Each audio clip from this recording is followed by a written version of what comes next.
Bienvenidos a Yomo Book. En este canal les presentamos libros muy interesantes del mundo entero de manera sencilla y didáctica. Hoy les presentamos Mastering Civility, o traducido Dominando la Civilidad, de Christine Porras. Civilidad no es una palabra que acostumbramos a escuchar con frecuencia, pero se refiere a los actos de cortesía o educación. Y en este libro se explica científicamente la importancia de la civilidad en la sociedad y en el mundo. Christine Porras, la autora, sufrió tratos groseros de la gente y ha tenido problemas psicológicos importantes por este tema. O sea que no solamente se basa en datos o en números para afirmar la importancia de la civilidad, sino que por experiencia propia ha investigado durante más de 20 años para hoy transmitirnos a todos nosotros. La autora es profesora de la Universidad de Georgetown, investiga sobre la incivilidad en el ámbito laboral y da charlas a entidades como Google, Pixar, Naciones Unidas y en numerosas otras instituciones importantes. Es una de las personas más influyentes en estos momentos. Y para esto me voy a desviar un poco y voy a contar la historia del sastre que aparece en Talmud. El Talmud, como muchos conocen, es una obra que recoge principalmente las discusiones rabínicas sobre leyes judías, narraciones, costumbres, parábolas y leyendas. Los judíos ocupan el 0,25% de la población y el 20% de los que han ganado el premio Nobel son judíos. La lista de los millonarios que presenta cada año en la revista Forbes siempre vemos judíos entre los primeros 10, y eso demuestra la capacidad intelectual de ellos y la gran cantidad de ricos y exitosos que hay en el mundo.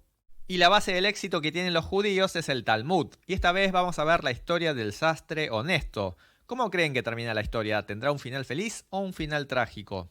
En cierto país ocurrió una sequía terrible, los cultivos se secaron, el ganado y diferentes animales murieron. La gente estaba muy mal y en medio de esta crisis le apareció Dios en el sueño de un rabino y le dijo: haz que el sastre haga una oración y entonces haré que llueva. Fue así que le ordenó Dios. Pero el sastre era un hombre con poca educación académica, no sabía hebreo, que servía para hacer la oración a Dios, ni se sabía bien el Tanaj, que es como la Biblia para los judíos. Y el rabino piensa: seguro que me estoy confundiendo y soñé otra cosa. Y entonces junta a personas intelectuales para que oraran, pero no llovió ni una gota y la sequía continuaba. Todas las noches aparecía Dios en el sueño del rabino para decirle que deje al sastre hacer la oración. Finalmente, el rabino, desesperado por la sequía, llama al sastre para que orara. El sastre sube al púlpito y entrega la oración a Dios con su cinta métrica en mano, que usaba habitualmente, y dice: Dios, yo hace 40 años que trabajo como sastre, pero nunca he engañado a mis clientes ni he hecho negocios turbios. Como notará, esta cinta métrica tiene medidas exactas. Los demás no son como yo, modifican la cinta métrica para hacer trampa, vendiendo menos tela a mayor precio. Algunos modifican la balanza para vender menos harina de la que indica, y los que venden aceite también hacen trampa de esta manera. Pero yo no soy así, soy muy honesto y si usted valora mi forma de trabajar, le pido que haga llover sobre estas tierras. Y esa misma noche comenzó a llover y el pueblo se salvó de la crisis que estaba viviendo. Los comerciantes que se enteraron de esto volvieron corriendo a su negocio para corregir las cintas métricas y las balanzas que habían modificado para hacer trampa. Colorín colorado, esta historia ha terminado. Bueno, como han visto, tiene un final feliz y quizás es un cuento que podrían contárselo a los niños. ¿Pero no les hizo un poco de ruido esta historia? Bien, les explico los dos puntos esenciales de la historia y el punto que me hizo un poco de ruido. El primer punto que se quiere enseñar es que la honestidad es más importante que la educación académica. Traducido al lenguaje actual, la actitud es más importante que las habilidades. El conocimiento y las habilidades son armas y escudos para pelearla en el mundo en que vivimos, pero no se puede lograr la verdadera riqueza solo con ellos. Hablar hebreo o acordarse de memoria el Tanaj o el Torá no fueron suficientes, solo la oración del honesto le llegó a Dios y esto hizo que se produjera la lluvia de gracia. Este mensaje, que parece espiritual, fue lo que Christine Porras, después de 20 años de investigación, demostró científicamente en su libro Mastering Civility. ¿No tienen en su trabajo un jefe que le grita a los empleados: ¿cómo podés ser tan inútil? Sos un ladrón de salarios, no vengas más? O compañeros que dicen: la verdad que ya me cuesta defenderte y soportar tu ineficacia. Me imagino que en cualquier ambiente de trabajo existe este tipo de personas que acosan o dicen cada tanto palabras que lastiman. Cuando una persona toma conductas como estas de incivilidad en el trabajo, el 48% de las personas deja de poner sus energías en el trabajo de forma consciente. Es decir, se cansan y dicen: bueno, hago el trabajo así nomás y listo. El 38% de las personas baja su calidad de trabajo de forma consciente. El 80% se enferma mentalmente por estas conductas de incivilidad y no puede concentrarse en el trabajo.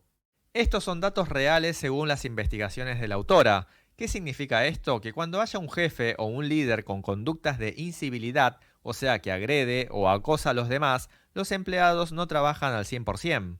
Está comprobado que hay un 10% que se cambia de trabajo por la existencia de estas personas con incivilidad en la empresa, pero en un mayor porcentaje hay personas que no lo hicieron, pero sí pensaron en algún momento en cambiar o en renunciar a su trabajo. Por otro lado, una persona con civilidad, o sea que tiene conductas de cortesía y es amable, todo el mundo la trata muy bien. Es increíble, pero la gran mayoría de los ricos y los exitosos que conozco es educada. Si la persona es honesta, es buena, siempre piensa en dar, trata bien a la gente, no creo que nadie quiera dejar abandonada a una persona así. Habrá mucha gente que la va a ayudar y siempre tendrá más chances de progresar que los demás. Hay una idea generalizada de que los ricos son tipos malos, estrictos y fríos. En las películas la gente millonaria generalmente no tiene un papel tan amigable, pero en la vida real creo que es al revés. La gran mayoría de los exitosos que viven con riqueza es muy educada y buena gente. Los ricos que son descortés o tienen conductas repugnantes están así por casualidad, por ejemplo por ganarse la lotería o hicieron dinero de manera ilícita o por corrupción. Y no se preocupen que estas personas no duran mucho tiempo. Este libro, Mastering Civility, es la enseñanza de la historia de los judíos verificada científicamente como si la sabiduría de la abuela se comprobara con evidencias. Viendo la historia, verificada científicamente, y con experiencias que uno ha vivido, se puede afirmar que es más importante la actitud y el comportamiento que la habilidad o la capacidad de la persona. Si la actitud es correcta, las habilidades y los resultados vienen enseguida. En definitiva, los que tienen buen carácter finalmente consiguen después las habilidades, los buenos resultados y llegan al éxito. Bien, el segundo punto de esta enseñanza es que un negocio adecuado y correcto tendrá la bendición de Dios. El sastre trabajó con pura honestidad durante 40 años. No había estudiado hebreo ni sabía de memoria el Tanaj. Simplemente el trabajo honesto hizo que Dios lo escuchara y que cumpliera sus peticiones. ¿Y qué será un negocio adecuado?, se preguntarán. Es un triángulo donde tanto el vendedor, el comprador y la sociedad está satisfecha y salen beneficiados. Existe algo llamado win-win, que es gana el cliente y gana el vendedor, pero yo me tiro más a este triángulo donde la sociedad también sale beneficiada. Cuando vemos a largo plazo un negocio donde uno se sacrifica más que los demás, termina fracasando.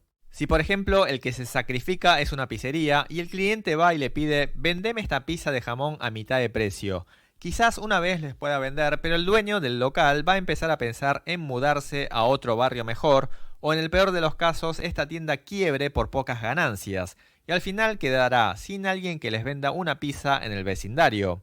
Caso contrario, si venden muy caro al cliente tampoco funcionaría, o si hacen un negocio donde no les sirva en absoluto a la sociedad, como por ejemplo que haya contaminación ambiental, pasaría lo mismo. A lo mejor a corto plazo puedan ganar algo de dinero, pero a la larga fracasarían.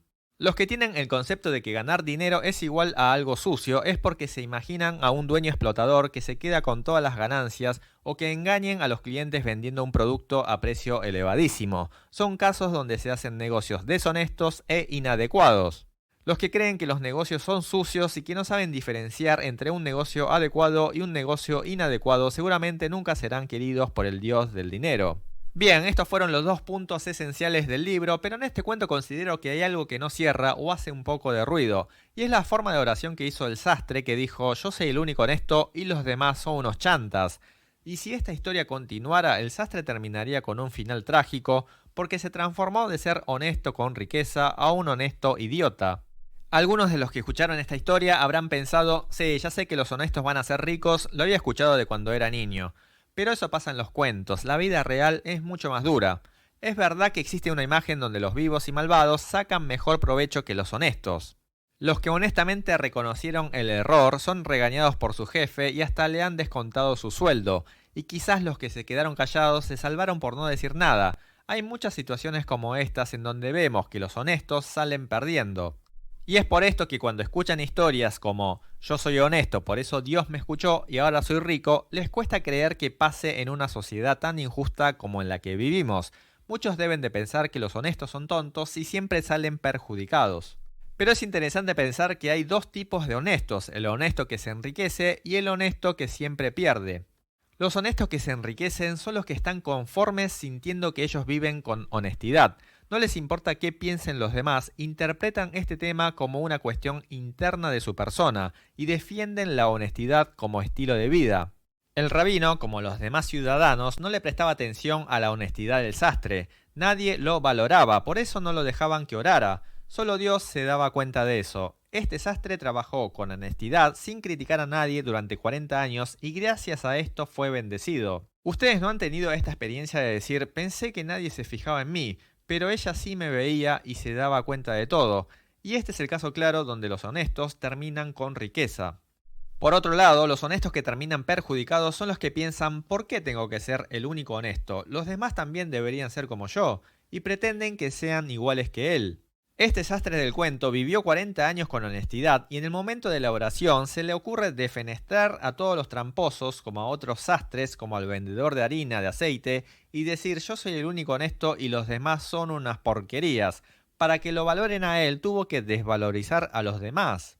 Esto es como al que le dan un mejor puesto de trabajo y en ese momento comienza a insultar a los demás y decir, vieron, yo tenía razón, ustedes son una manga de inútiles, tienen que aprender de mí.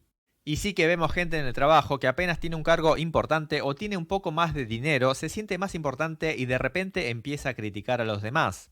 Estas personas, por más honestos que sean, la mayoría al final termina mal, y esto es porque van a tener más enemigos que amigos. A nadie nos gusta recibir tratos así, ¿no? Los que dejan de ser honestos porque no reciben el aplauso de los demás, los que dejan de ser honestos porque salen perdiendo, los que son honestos para sacar más beneficios, esto es una honestidad calculada e interesada. Afortunadamente por el historial de honestidad que tuvo el sastre, Dios hizo que lloviera, pero si el sastre luego utilizara este acontecimiento para decir, vieron, ustedes tienen que vivir honestamente como yo, si se convirtiera en una persona que reproche a los demás por no ser como él, a la larga no será bendecido por nadie.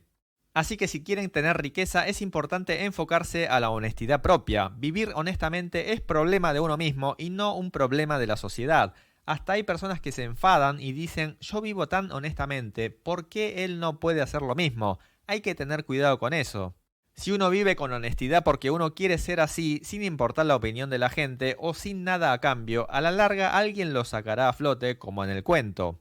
Muy bien, vamos a resumir. Lo importante entonces es enfocarse en la honestidad como una cuestión interna propia. Hemos presentado el cuento del sastre honesto que figura en el Talmud de los judíos.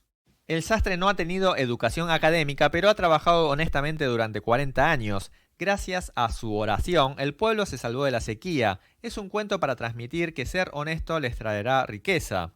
Los puntos importantes eran dos. El primer punto era que la actitud de honestidad es más importante que la educación académica. Y esto está en el Talmud, científicamente comprobado en este libro Master in Civility y por experiencia propia. Lo cierto es que la mayoría de los exitosos es honesto y sincero. El segundo punto es que el negocio adecuado es bendecido por Dios. Si el vendedor, el comprador y la sociedad está contenta, quiere decir que el negocio va a funcionar. Para prosperar económicamente es imprescindible ser dueño de un negocio adecuado. Ganar dinero de manera limpia no será rechazado por Dios, sino todo lo contrario, será bendecido. Y el tercer punto es que existe una diferencia entre el honesto con éxito y el honesto con final trágico. Los que dicen ser honestos y obligan a los demás a ser como ellos son los que hacen por interés propio. Vivir honestamente es un problema interno de uno mismo y no de la sociedad. Debemos enfocarnos en ser honestos como estilo de vida sin depender de nadie ni de las circunstancias.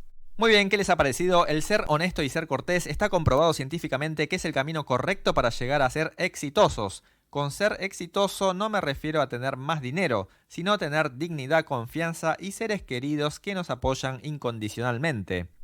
Si les gustó, no se olviden de suscribirse a nuestro canal de Young Book y darle me gusta. Nos vemos en la próxima.